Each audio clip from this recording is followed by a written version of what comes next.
Hello friends, welcome back to my channel. আবার আমি চলে এসেছি একটা নতুন দারুণ রেসিপি নিয়ে। আজকে আমি যেটা বানাতে চলেছি সেটা হলো মাছের ডিমের বড়া করে রসা।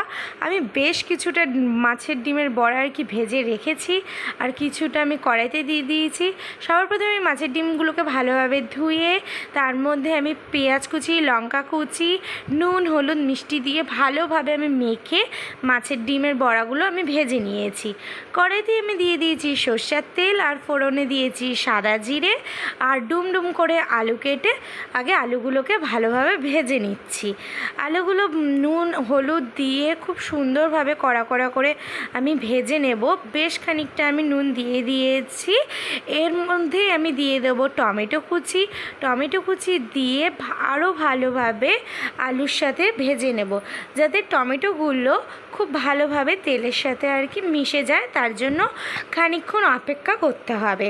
তো আমি ভালোভাবে এইভাবে একভাবে 2 থেকে 3 মিনিট ভালোভাবে নেড়েচেড়ে ভেজে নিচ্ছি।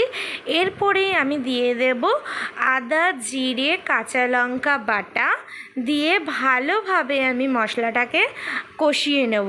প্রায় 10 থেকে 15 মিনিট মতন আমি ভালোভাবে আলুর সাথে মশলাগুলোকে ভালোভাবে কষিয়ে নেব।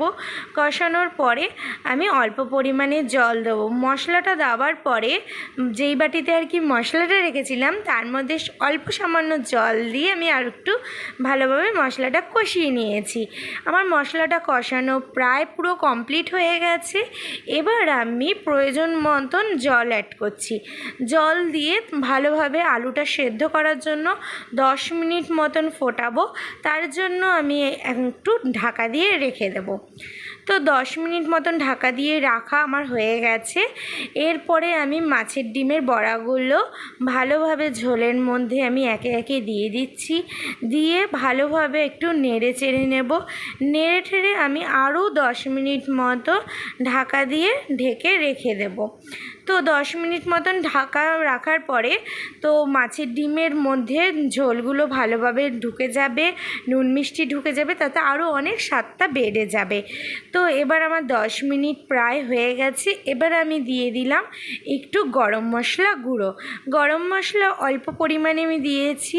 দিয়ে আমি একটু ভালোভাবে নেড়ে 5 মিনিট মতন ফুটিয়ে নামিয়ে ফেলেছি। তো দেখো বন্ধুরা, আজকে আমার রেসিপি মাছের ডিমের বড়ার রসা। এটা খেতে কিন্তু খুব ভালো লাগে সবার। আশা করি এই রেসিপিটা তোমাদের ভালো লেগেছে। ভালো লাগলে একটা প্লিজ লাইক করে দিও, কমেন্ট করে জানিও যে তোমাদের কেমন লেগেছে। আজকের জন্য টাটা।